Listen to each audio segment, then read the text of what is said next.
Welcome to the Real Health Rebellion Radio with Dr. Ron and Dr. Jerry, the show that refuses to bow to the broken sick care system. We're here to expose the lies, reveal the suppressed truths, and empower you to reclaim your health, your freedom, and your future. This isn't just another podcast, it's a movement, a rebellion. Together, we'll bridge science and spirit, spotlight real solutions. Okay.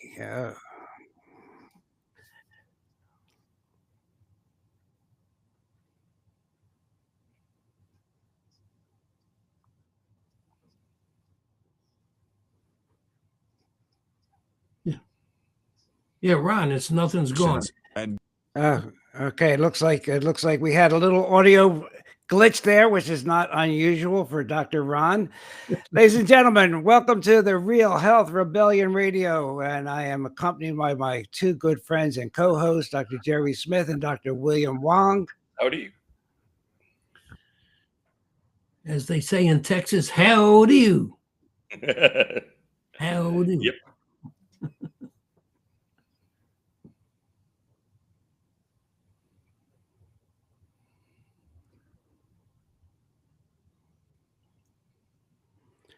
Okay, are we live, gentlemen? Yes, we are. Yep. All right. Well, that was a heck of a start. That was a great start to this program. We are there's somebody's rebellion against us. Hey, ladies and gentlemen, welcome to this program today. This is going to be, yes.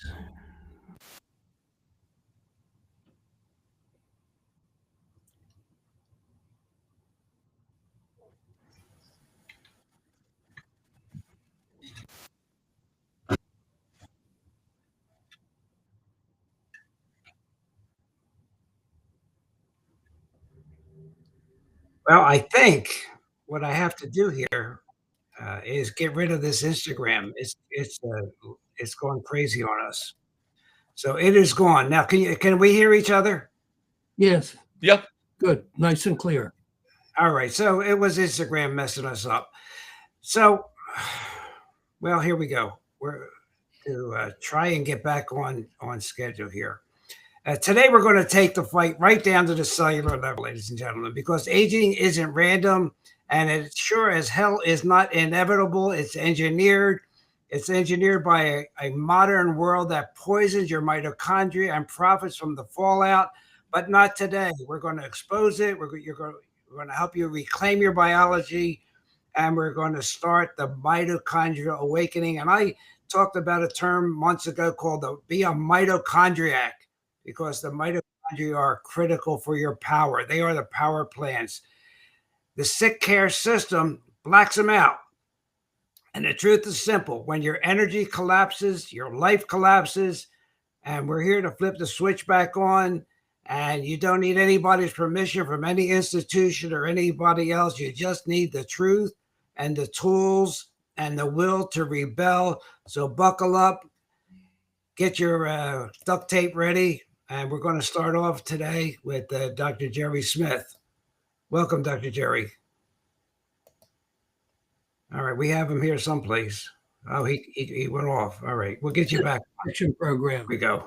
I'm in a witness protection program. That's it.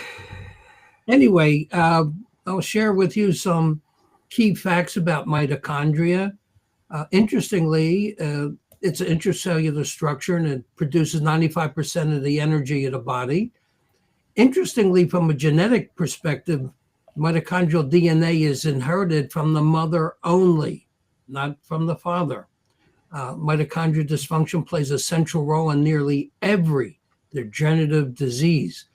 And of a little pearl, red blood cells are the only cell in the body that does not contain mitochondria. Your muscles have the highest mitochondrial content of any tissue in the body. Chronic, now there's the biggie with society today.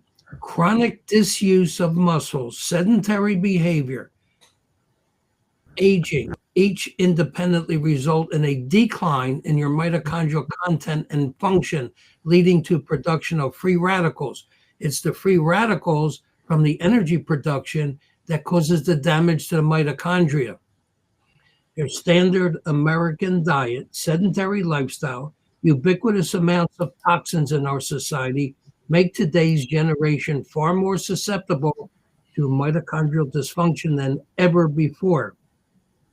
What's also very, very important is the thyroid function. T3 acts as the nucleus to influence the expression of genes involved in the regulation of cellular metabolism and mitochondrial function. So once inside the cell, thyroxine must be converted to T3 to utilize the mitochondria. Potassium plays a role in sensitizing the mitochondria to the thyroid hormone. So there, you can see there's an interplay with nutrients, with the membranes, with trace minerals. The fluoride in your drinking water, the bromine in your bleached bread, and the chlorides found in your also drinking water, and the bleach that they use to make the flour pure white inhibits thyroid hormone utilization. So they also interfere with the iodine metabolism, and also substances in soy and raw cabbage and cauliflower and broccoli also inhibit thyroid utilization. Another interesting trivia bit of information is manganese deficiency can reduce thyroid activity. Manganese is required for T4 production. Manganese deficiency or bio unavailability are very common today. Adrenal exhaustion causes manganese to become bio unavailable. And adrenal exhaustion is why people have to grab their Starbucks coffee first thing in the morning to get their motor running. Cadmium toxicity or zinc deficiency can cause thyroid hormone to be ineffective in stimulating energy production. So it's very, very important that you understand these basic concepts. If you're not getting these nutrients in your diet, you're sputtering. It's like your motor's pinging going up a hill, basically. A couple other little tidbits here. The heart muscle, 40% of the cytoplasm in the heart is mitochondria. And your liver basically is 20 to 25% mitochondria per cell. So the key in the whole thing is you need to take antioxidant vitamins and trace minerals to protect the mitochondria in your body. And later on, I will get into a discussion on what nutrients, what specific nutrients will enhance mitochondrial production. So I just give you a little 40,000 foot overview there on some basic pearls. Okay, and before we get to the only one of us that has a PhD in physiology, I'm going to give you my 2 cents on a few things, and that is the sick care system. If the public, ladies and gentlemen, if you only understood about the mitochondria, and you just heard a lot from Dr. Jerry, half the prescriptions in America would disappear overnight. So we've been sold a lie, and most of it is mitochondrial suffocation. And we'll get into the seed oils that oxidize the cardiolipin, which is one of the 2 layers of the mitochondria. The ultra-processed foods destroy the mitochondrial enzymes.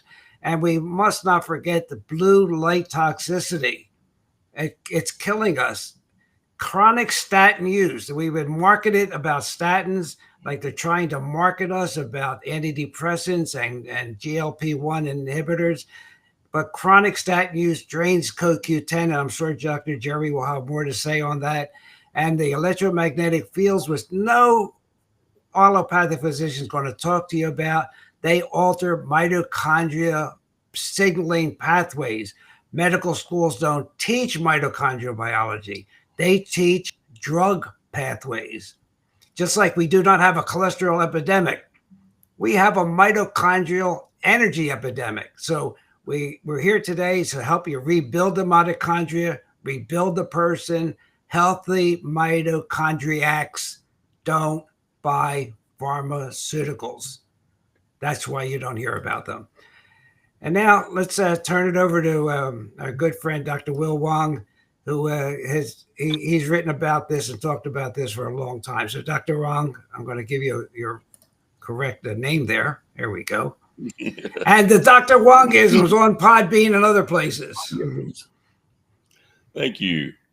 You know, as as as Dr. Jerry said, most of the mitochondria is found in the voluntary muscles, in the muscles that we use to move around and do work with. 80% of the adenosine triphosphate, the blood sugar that the body runs everything on, is made in the muscular mitochondria. In things like chronic fatigue and Epstein-Barr, which is mononucleosis, the number of mitochondria drops. But also with aging, once you get over 40, 35, 40, the number of mitochondria in the muscle cells drop from, let's say, a few hundred or 1,000 or more to 10 or 20.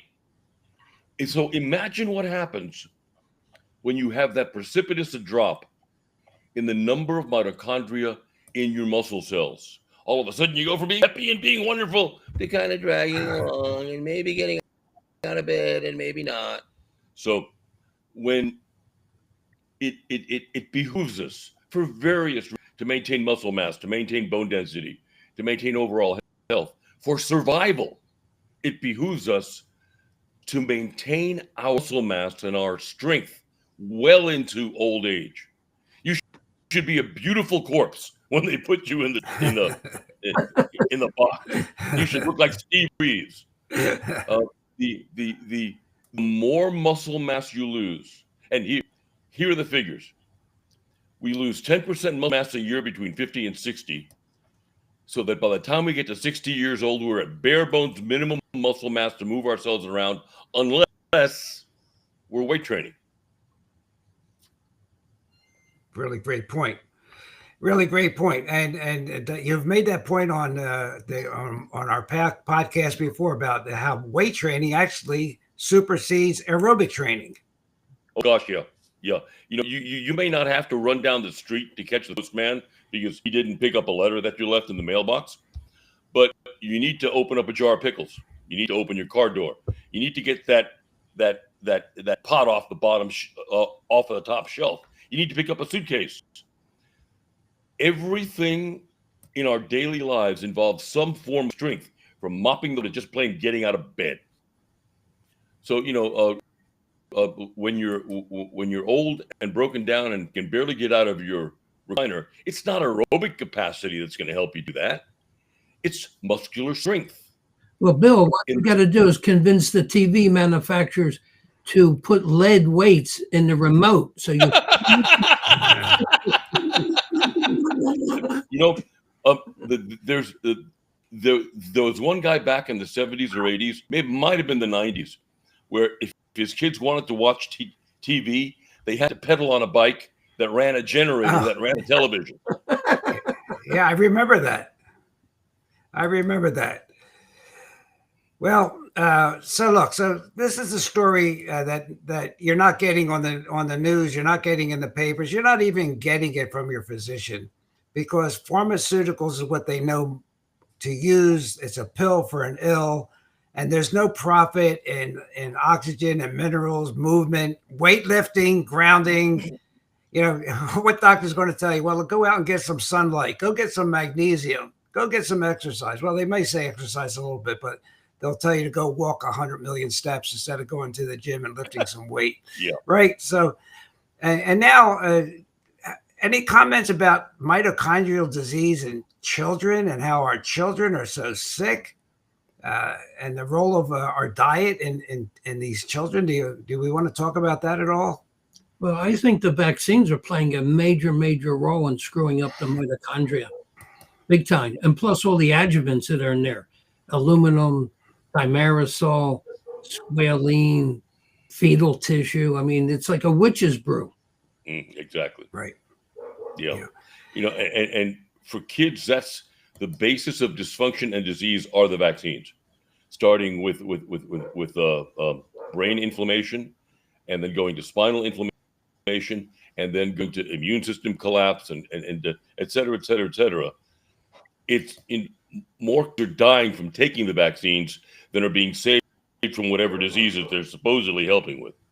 Right. The insurance statistics are showing a 40% increase in mortality rate since the vaccines have been rolled out.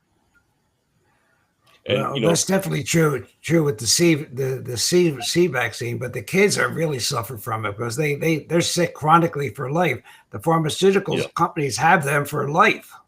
Well, it's interesting. There was a pediatric practice in Chicago that ran an analysis on over 2,000 of their patients, and the patients that did not get the vaccines had minimal health issues throughout the year. The ones that had the vaccines had the most visits and illnesses. I mean, it's a no-brainer. that matches the experience of the Penthea Dutch. What religion are they? I The forget what they're Amish. called. Yeah, the Thank you. Yes, they don't have a whole heck of a lot of the childhood diseases that we think or that society thinks is normal. It just doesn't happen. Right. There's no mystery either. Yeah, exactly.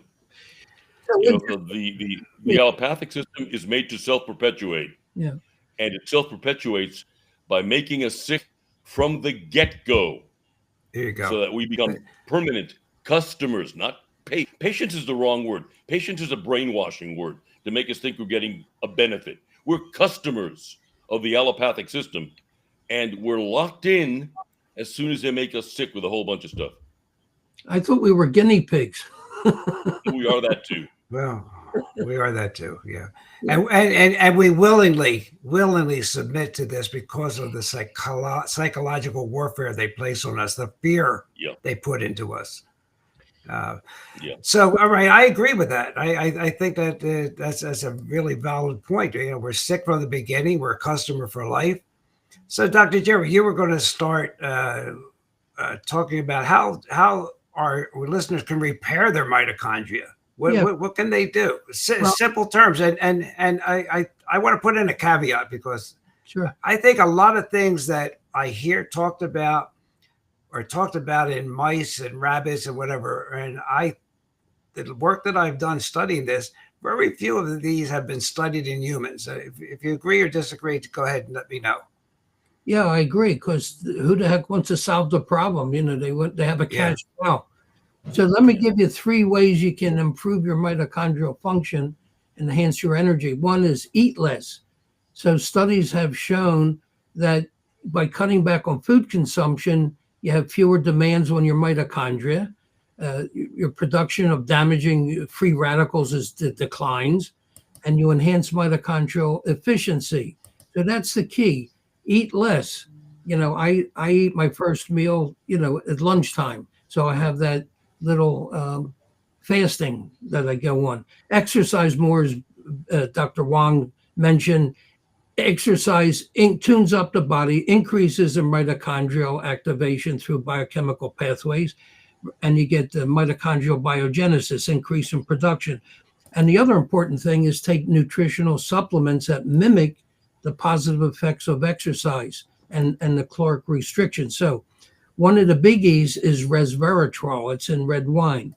It activates specific genes that stimulate mitochondrial function and biogenesis. The resveratrol has been shown to protect against cardiovascular and neurodegenerative diseases, enhancing antioxidant status, reducing inflammation, and in animals, extend lifespan and retard age-related deterioration. You're talking like 100 to 250 milligrams a day. Another good supplement is L-arginine. It's an amino acid, and it's a precursor for nitric oxide production, which is produced with exercise. And it's very powerful vasodilator. So it increases the blood flow to your organs, your heart, your brain, and everything, and increases vascular health. And we're talking like 1,000 to 2,000 milligrams a day. Alpha lipoic acid, also called lipoic acid or ALL, is also important promoting mitochondrial biogenesis.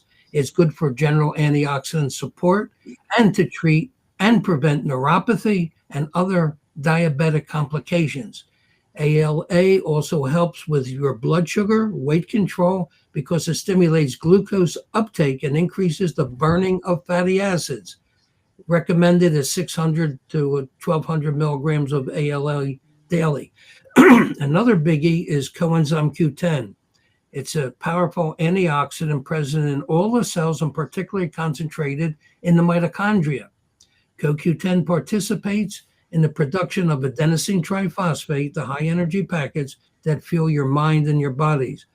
And it's part of what they call the electron transfer chain, protects the mitochondria against free radicals. Now, when the men in the white coats put you on statin drugs, it lowers your CoQ10 level with disastrous effects on your heart, liver, and your brain.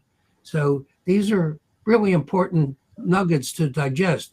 Magnesium also optimizes mitochondrial function. Very, very powerful and very important in detoxification. So basically, there's a few other little nutrients that help in the process. And basically, vitamin D3 is very, very important also because it has to do with energy production. And that's the name of the game is you need lemon and limes, pink salt for your trace minerals, your turmeric, rosemary, ginger, oregano, cinnamon, cloves, cilantro. It puts it in your meals, your soup, or your salads. So also, when you look at your vitamin list, folic acid is not a natural form. It's folate, that's B9, which is the organic form in the B complex. So this is how they cut down on the price and, snow you. You think you're getting your one-a-day vitamin and they're putting a nail in your coffin. Anyway, that's my little 2 cents worth. All right, I'm going to jump in here and then we'll have Dr. Wong, our Marine, clean up from the rear and take us home. Look, I think not only we have to take supplements, but I think we have to also get rid of seed oils, have some morning sunlight, get some grounding.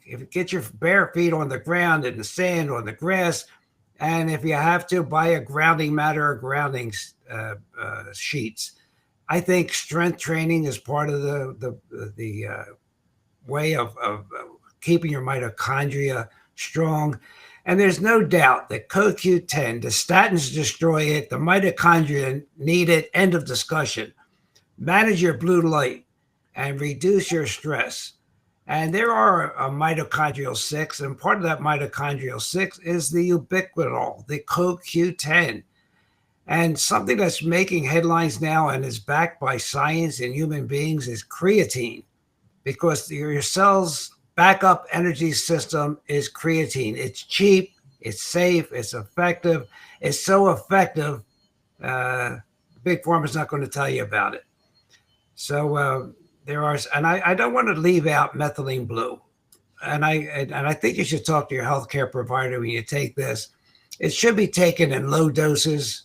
It is, in my experience and my reading, it jump starts the brain mitochondria like nothing else I've seen. Again, the FDA hates it, and they hate anything that'll work. And my last thought is melatonin. I don't think of melatonin as a sleep hormone. I think of it as a mitochondrial antioxidant that's produced inside the mitochondria themselves. Not common knowledge, but a lot of this you're not going to hear because of our broken system. Dr. Wong? There was an article by the great granddaddy of anti-aging medicine, Dr. Ward Dean. It's on his website. You can find it. And it's got a title something like Metformin, an underappreciated anti-aging medication, something like that.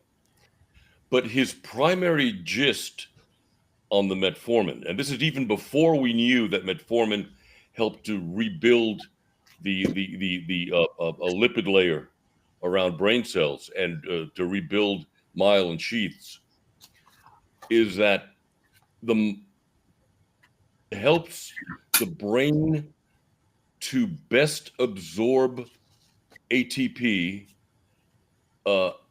and activates the mitochondria of the brain to best make ATP, and all that together improves cognition. And I'm going nowhere near the depth that he did in the article. But the article is by Dr. Ward Dean, MD, and again, it had a title something like Metformin, an underappreciated anti-aging drug.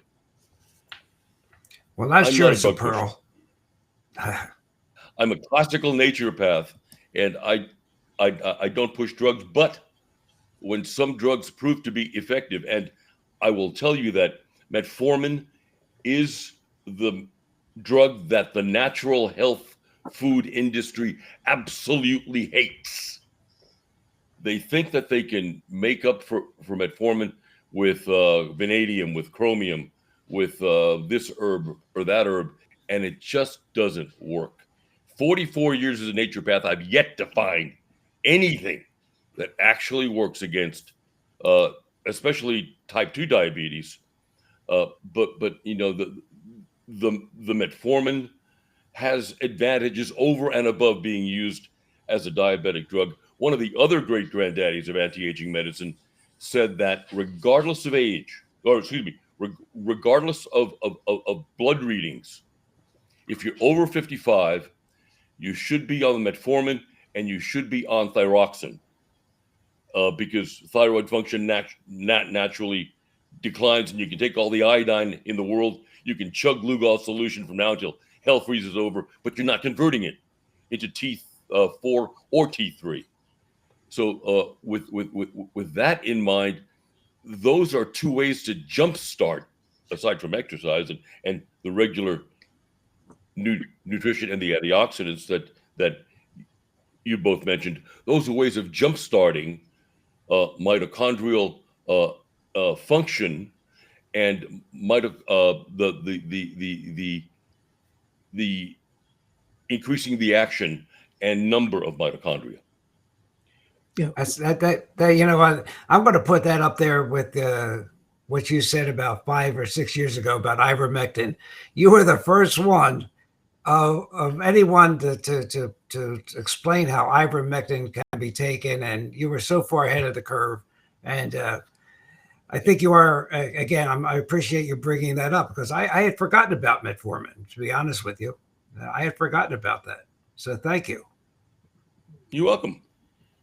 One clarification I want to make, Dr. Ron, you mentioned about the seed oils. The adulterated seed oils are bad, but the organic cold pressed ones are anti-inflammatory and are healthy.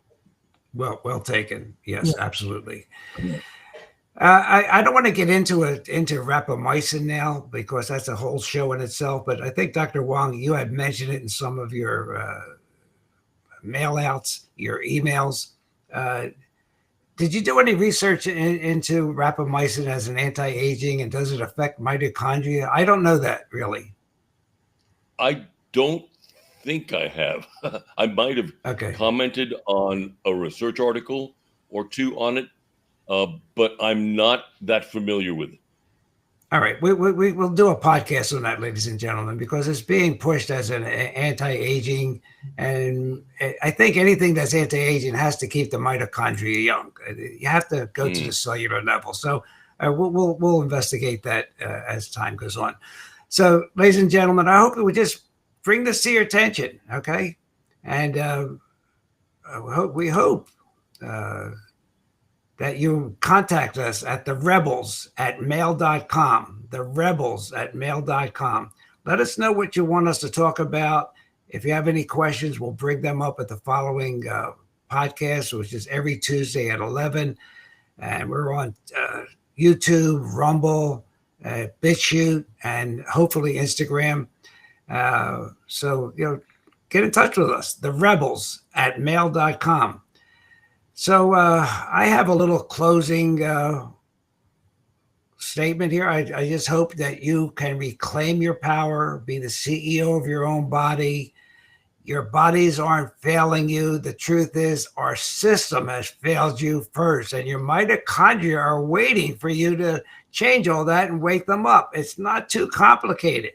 Move, feed your cells, build your muscle, protect your light. And don't outsource your health to people who profit from you staying exhausted and filling prescription after prescription. You're not broken. We have to get you unplugged. And we hope you'll come back and listen to more on the Real Health Rebellion Radio.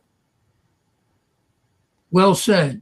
And to further amplify that, never trust a doctor who has dying plants in their Oh my gosh! And Dr. Wong, I mean, you are so well written. I mean, if people know how many articles you've written. I mean, I always have you up there with Dr. Pete, and all your work on hormones. And we didn't even mention hormones in this discussion. Maybe just hit on that for a second. What do you think about your hormonal balance other than thyroid, which is, do we have to be careful of too much estrogen or whatever with our mitochondria? Estrogen causes muscle loss. It's catabolic to muscle. It's a wonder to me that allopathic medicine pushes estrogen to increase bone density, because the more estrogen you take, the more muscle you lose. More muscle you lose, the less your bones get fed, and the less stress is on the bone. The bones, the proper definition of Wolff's Law is not what's in the dictionary. The proper definition of Wolff's Law is this: that mineralization is laid into bones along axial lines of stress. So that means you got to compress the bone, you got to tug it, you got to pull on it in order for the piezoelectric effect within the crystalline structure of the calcium and magnesium to attract more minerals into the bone. You can't do that if you don't have the muscles to tug and push and pull. So the more estrogen you have, the more muscles you lose, more fat, more water weight you carry, and the less able you are to move around and perform all the different functions that muscle is supposed to do. Testosterone reverses that. If we can get as close in anti-aging medicine, we look to get the testosterone level back to as close to 20 years old as we possibly can. We don't do like the bodybuilders do, where we go to supraphysiologic doses. Stay within the physiologic norms, but the physiologic norms for a 20-year-old, not a 60, 70, 80-year-old.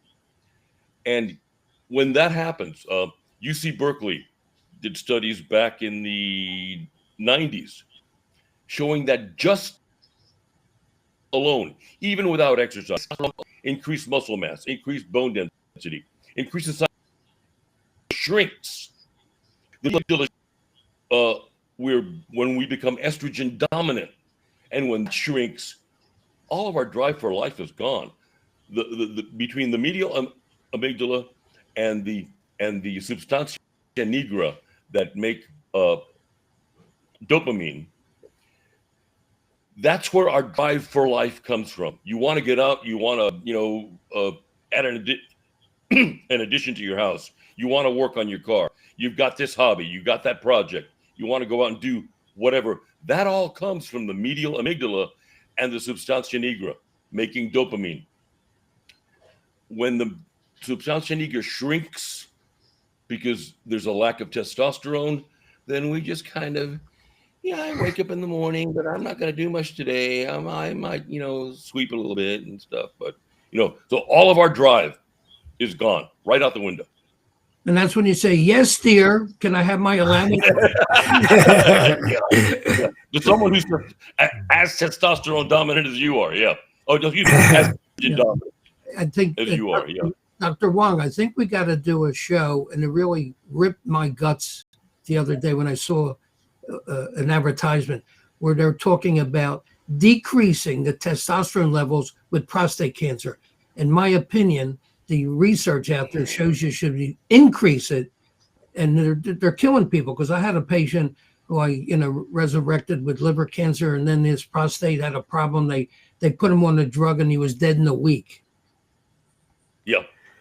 Well, there's one suppressed study from the University of Chicago Med School where they directly injected testosterone into a cancerous prostate.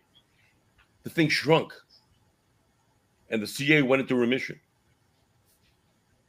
Well, how many cancers of the prostate do you see in 20 and 30-year-olds? I mean, gosh. None. Yeah, I mean, there it is, high testosterone. All right, ladies and gentlemen, Dr. Wong, Dr. Jerry, Dr. Ron on the Real Health Rebellion Radio. We just have a great time bringing you information you're not going to get on mainstream media. So tune in next week. We will have another interesting topic, and we wish you a happy Thanksgiving. Have an attitude of gratitude. Although there's lots of things going on in this world, we still live in a great, and in fact, the greatest country in the world. Be happy, and everybody have a great turkey dinner, get some of that tryptophan, and calm down. Okay, we'll see God you. bless. Be well, folks. Yeah, stay well. All right, so we have Freddie taking us home. Maybe. Hey everybody, Dr. Ron's finished for today. I hope you got some good wisdom for what the man had to say. If it's all about good health, he's the man you got to see. He has a lot more answers for you. So tune in next week when the doctor is in the house. Or when the doctor is in the house. And let the doctor know what's bothering you. When the doctor is in the house. The doctor is in the house.